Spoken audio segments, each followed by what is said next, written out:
जनसंख्या के बीच जो अंतर होता है उसमें महत्वपूर्ण कारक क्या है? आवास है। नगरीय जीवन आजीविका, आजीविका का मतलब जीवन चलाने के लिए जो साधन कि जो तरीके आप प्रयोग करते हैं वो आजीविका कहलाते हैं। अपने जीवन को क्या करना है, निभाना है या पूरा करना है, वो आजीविका के नाम से जाना जाता है। और सामाजिक दशाओं में एक दूसरे से भिन्न होते हैं। इसका मतलब जो नगरीय लोगों की जीवन जीने की शैली है वो ग्रामीण लोगों की जीवन जीने की शैली से अलग होगी। एक सामाजिक अंतर भी इन दोनों के बीच पाया जाएगा। नगरीय लोगों की सामाजिक आधार पूर्ण होते हैं और ग्रामीण जो लोग होते हैं उनके सामाजिक आधार अलग होते हैं। आगे उसने कहा कि आयु, लिंग, संगठन, व्यवसायिक संरचना, जनसंख्या का घनत्व तथा विकास के स्तर अलग होते हैं। इनकी पहचान करने के लिए आपको आयु, लिंग, संरचना, व्यवसायिक संगठन, जनसंख्या का घनत्व और विकास के स्तर अलग होते हैं, इन चीजों को देखना होगा। ठीक, किस किस का? व्यवसायिक संरचना का, आयु, लिंग, संगठन का। इन दोनों में भेद करने के लिए आयु, लिंग, संगठन,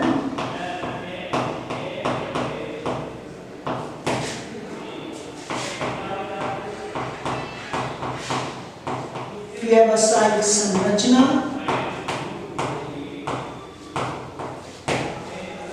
घनत्व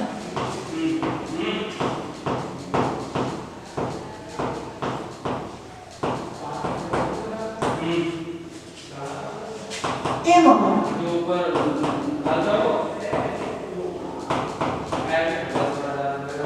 विकास का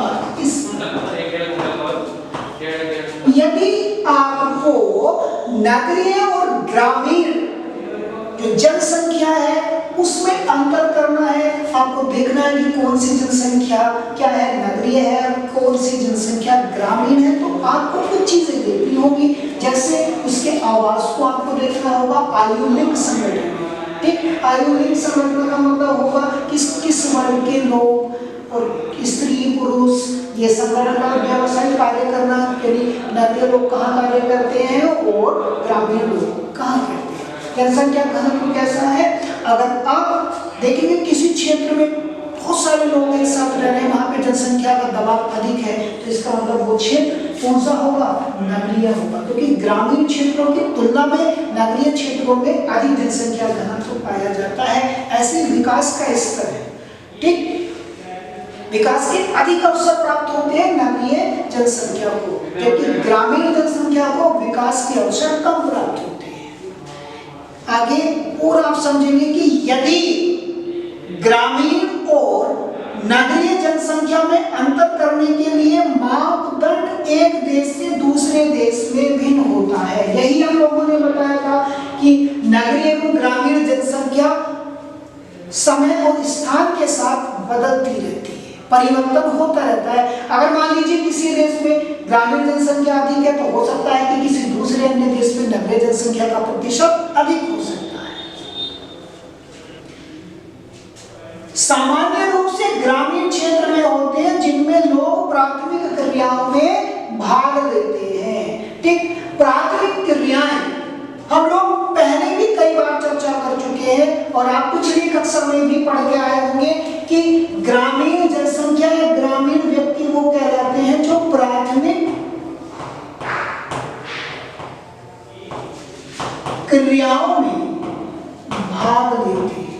या ऐसा समझ लीजिए, ग्रामीण लोगों का मुख्य व्यवसाय प्राथमिक क्रियाओं से जुड़ा होता है। अब ये प्राथमिक क्रियाएं कौन सी होती है? बहुत इंपॉर्टेंट क्वेश्चन है।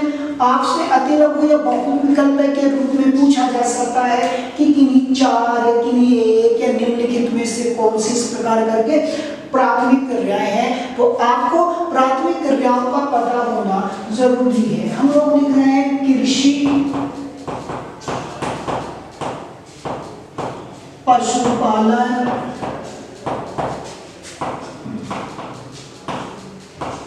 खनन, मछली पालन,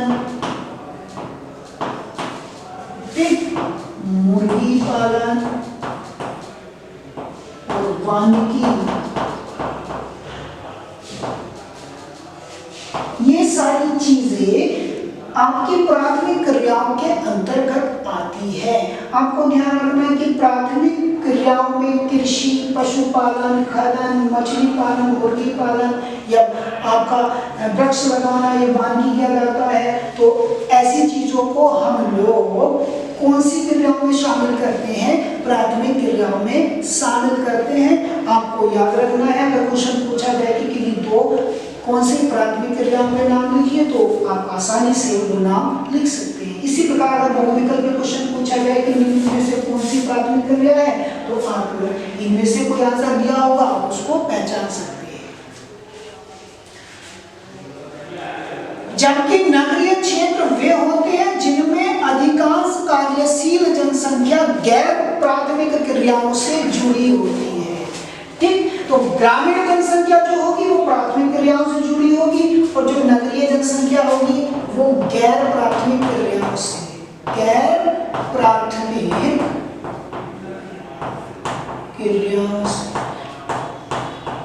इस प्रकार भी आपसे प्रश्न पूछा जा सकता है कि मान लीजिए किसी क्षेत्र की जनसंख्या गैर कृषि प्रक्रियाओं में जुड़ी हुई है तो उस क्षेत्र को हम किस नाम से पहचानेंगे? किस नाम से पहचानेंगे? नगरीय क्षेत्र।